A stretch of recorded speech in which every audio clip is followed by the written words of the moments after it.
Hello gardening friends, welcome to Backyard Basics. I'm John Dromgoole. So it's fall, it's time to plant some of the bulbs out there that you enjoy so much. I enjoy planting garlic because it goes into the vegetable garden and I really like to grow vegetables. And so it's time to do that also. Many different types of garlic, many different flavors from the different types. And so I brought one that's very popular with everybody. It's called Enchilium. And this came from an Indian reservation up in Washington. And so, Washington State. And so it's easy enough to plant them. A lot of folks who have never planted garlic, though, might think that the whole bulb is planted, and the bulb isn't planted. It's taken apart, and it's really easy to pull them apart. It's a very easy process. And then you get these little cloves. Now, as you look at the clove, you'll see that it has a bottom and a top to it. The bottom is that little flat spot. We want to make sure that we don't do any damage there because that's where the roots come from. And then the little pointy top goes into the soil a couple of inches deep.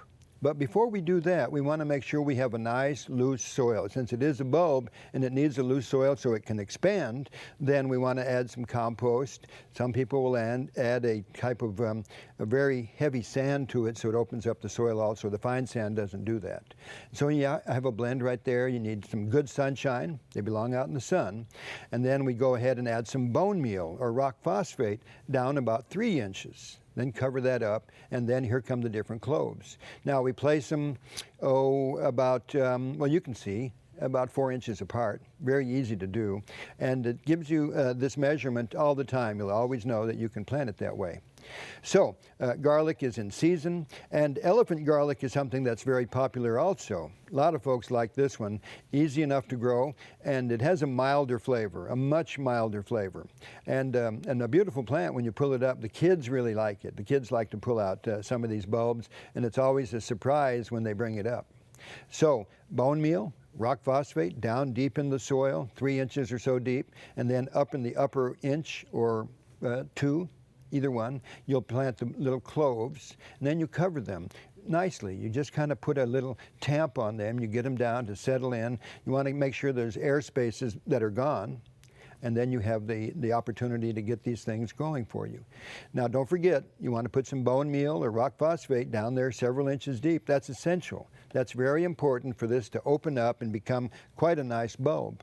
Now, later on in the summertime, early summer, we'll begin to see these mature. Garlic is easy enough to grow. Some of the folks who may have trouble, let's say, getting up after they're down there planting, might use some supports. This is one right here. It's called a kneeler, and the kneeler is very nice. I use it. You can get down on your knees. You don't have to get all muddy when you're planting out there. And then when the time comes, well, it's easy enough to get up. Very easy to get up. And this little device also turns over, and it makes a little garden seat so that you can do some of the other work out in the garden. It's easy to grow garlic. I hope that you'll try it also. Some people plant it around as a companion plant, for example, roses. That's one of the traditional uses of it. And so we plant it around roses because it might keep the cane borer away. It might help control some of the diseases. And so it becomes a traditional plant for the vegetable garden and the garlic garden. And this is what organic gardeners do. For Backyard Basics, I'm John Dromgoole. I'll see you next time.